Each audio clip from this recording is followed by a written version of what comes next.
برای چی آموزها رو دنبال میکنی؟ راستشو بگو. برای اینکه به اصلا برسم، خودم رو پیدا کنم. نمیشه. یه چیزی گم کردم. اینجا پیدا نمیکنی. نمیشه.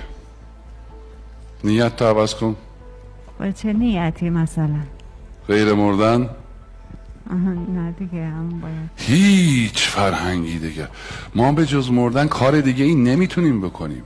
نیتمون رو عوض کنیم، ما به نیت مردن وارد این راه میشیم. ابراهیم هم به نیت این نرفت که اینجا گلستان میشه، این رفت که بسوزه، ولی خب نسوخت.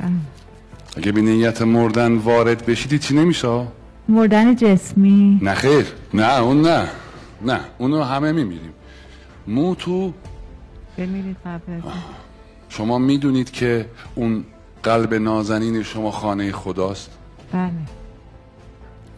چه چیزی الان در قلب شما جای خدا رو گرفته؟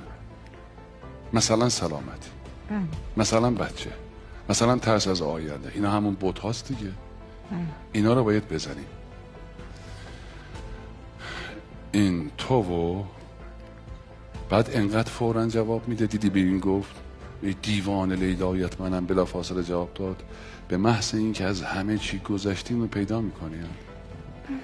تا حالا شده مثلا سر سفره غذایی رو بخوری، مثلا ببینی بچت نگاه میکنه، نخوری بدی به اون؟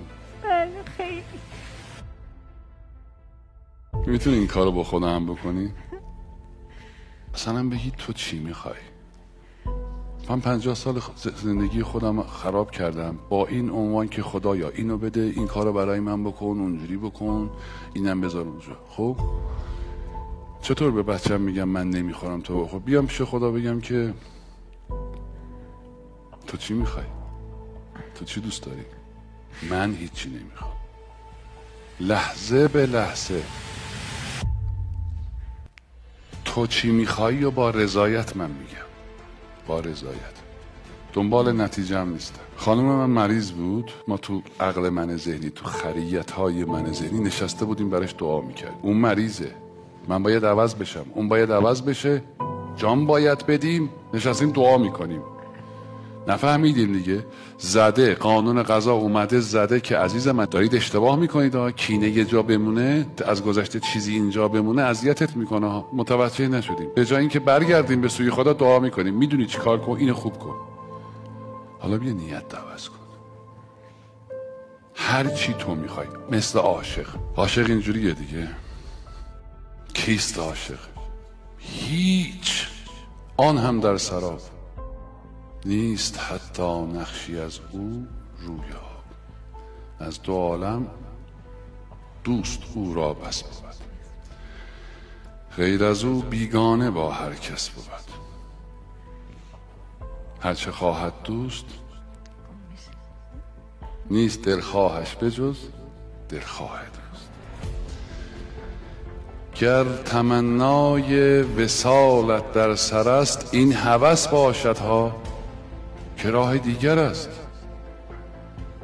عاشقان خواهد که یارش خواست، از سر سودای خود برخاسته. عاشقان را با من و ما کار نیست، در دل عاشق به غیر از یار نیست. عاشق شیدا نداند کیست او، هست اما در حقیقت نیست. میخوای اینجوری زندگی کنی؟ خوب شدن، درست شدن، نم به دست آوردن، اینا برات مهم نیست؟ اراده اون مهمه؟ یک بار نعره مستانه رو بزن. الان من باید وارد آتش بشم. اتفاقا امثال من و شماها باید وارد آتش بشیم یک بار برای همیشه. بعد میبینی نه میسوزونه نه کاریت داره، زیرا آتش بهش بود.